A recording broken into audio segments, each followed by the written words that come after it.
할렐루야.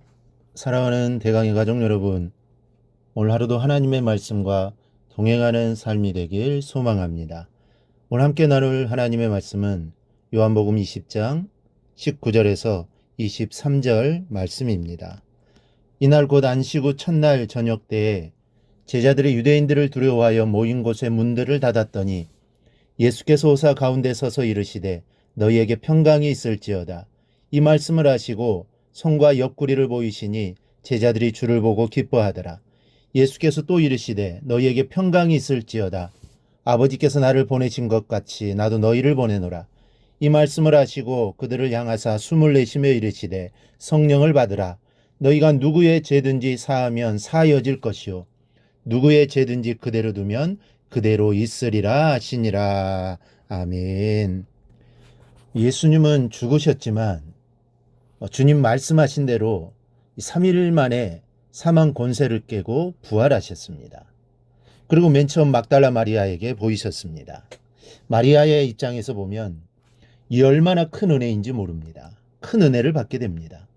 아마 이 은혜를 평생 잊지 못하고 주의 복음을 위해 헌신했을 것입니다. 그리고 절망과 두려움에 떨고 있는 제자들을 찾아가신 것이 오늘 본문의 말씀입니다. 19절을 보면 이날 곧 안식 후 첫날 저녁 때에 제자들이 유대인들을 두려워하여 모인 곳에 문들을 닫았다 기록하고 있습니다. 예수님이 부활하신 것은 주일 새벽이었고 오늘 본문은 그날 저녁에 벌어진 일입니다. 제자들은 예수를 믿었다는 이유로 유대인들에게 어떤 해를 당하지 않을까 하는 두려움에 사로잡혔고 그래서 문들을 걸어 잠근 채 떨고 있었습니다. 그때 예수님께서 나타나셨습니다. 부활하신 예수님은 신령한 몸을 가지고 계셨기에 잠긴 문을 열지 않고서도 시공을 초월하여 들어오신 것입니다.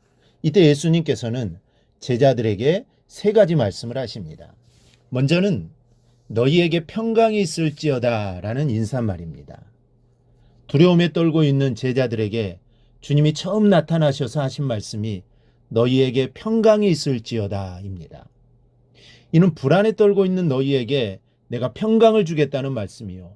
또한 너희가 평안하기를 바란다는 이 주님의 마음입니다. 평강이라는 에이넬에는 고대 이스라엘에서부터 예수님 당시에 이르기까지 유대인들 사이에서 가장 보편적으로 사용되는 인사말입니다. 즉 사람을 만났을 때나 아니면 헤어질 때, 또 이웃을 방문할 때 이렇게 다양하게 사용되는 인사말입니다. 그런데 오늘 주님이 말씀하시는 평강은 이 조금 다른 의미의 평강입니다. 즉 예수님의 구속 사역으로 말미암아 단절되었던 하나님과 인간 사이에 이 관계가 회복됨으로 말미암아 누리게 되는 이 평안을 의미합니다. 그리고 내가 바로 이러한 평강을 주기 위해 십자가에 죽었다가 평안을 없애는 사망 권세를 이기고 부활했다는 것을 알리는 것입니다. 즉 주님 안에서만 참 평안을 누릴 수 있다는 것입니다. 그렇습니다. 우리에게 평안을 주시는 분은 주님밖에 없습니다. 세상 그 어디에도 참다운 평안을 찾아볼 수 없습니다. 그러므로 여러분이 어렵고 힘들어서 평안을 잃을 때에는 부활하셔서 제자들에게 처음 하신 주님의 말씀을 기억해야 합니다. 너희에게 평강이 있을지어다. 그리고 주님의 평강이 나의 삶의 현장에 풍성히 나타날 것임을 우리는 믿어야 합니다. 그러면 그 평안이 우리의 삶 가운데 풍성하게 임하게 될 것입니다. 둘째로 내가 너희를 보낸다는 사명을 부여하셨습니다. 21절을 보니 아버지께서 나를 보내신 것 같이 나도 너희를 보내노라 말씀하고 계십니다. 지금 주님께서는 두려워 떨며 밖에 나가지도 못한 채 문을 잠그고 있는 제자들에게 내가 너를 보낸다는 것입니다. 다시 말해 세상 밖으로 보낼 것이며 복음을 들고 나아가게 할 것이라는 뜻입니다. 그런데 제자들과 같이 저와 여러분도 보냄을 받은 성도들임을 기억해야 합니다. 작게는 내 가정에 나를 보낸 것이요 내 직장에 나를 보낸 것이며 내 이웃과 이 사회에 나를 보내신 것이다 라는 말씀입니다. 우리에게는 예수님을 증거할 사명이 있습니다. 복음을 전해야 할 사명이 있는 것입니다. 이런 사명이 비록 어렵기는 해도 이 사명을 우리가 감당할 때 주님께서 나에게 평강을 주신다는 사실도 잊지 않기를 바랍니다. 19절과 21절 두 군데에서 주님은 너에게 평강이 있을지어다 말씀하시고 그리고 나서 내가 너를 보낸다는 말씀을 하신 것입니다. 그러므로 우리가 할 일에 대해 우리는 최선을 다해야 합니다. 그러면 주님의 평강이 항상 우리 곁에 있을 것이며 주님이 함께 동행하실 것입니다. 셋째는 성령을 받으라 라고 명령하십니다.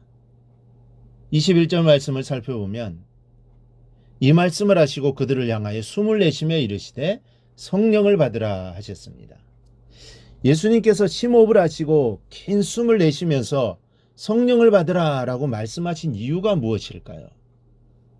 그 이유는 이전의 삶과 그리고 지금 그들의 삶과 연관이 있습니다. 저들이 성령을 받지 못하였기에 부인도 하고 도망도 가고 예수님을 버렸다는 생각이 들으셨기 때문입니다.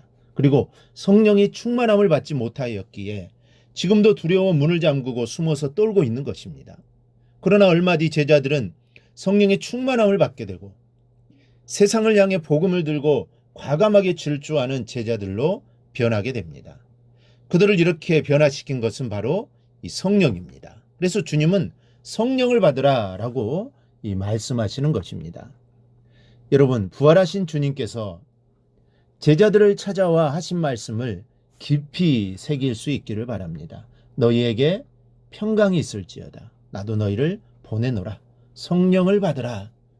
이 말씀은 지금 우리에게도 하시는 말씀입니다. 그리고 우리에게 주시는 사명이기도 합니다. 주님 안에서 우리는 평강을 누립니다. 그리고 성령을 받았습니다. 주님 우리를 이 세상에 보냈습니다. 그러니 우리는 주님의 말씀처럼 두려워 말고 복음을 전하는 사명자가 되어야 합니다. 주님이 함께 하셔서 힘을 주실 것입니다. 이 사실을 기억하고 오늘 주님의 말씀을 마음에 새기고 살아가는 복된 삶이 되기를 주님의 이름으로 축원합니다. 오늘 묵상한 말씀을 굳게 잡고 삶으로 실천하며 살아내는 대강의 모든 성도들이 되기를 축복합니다.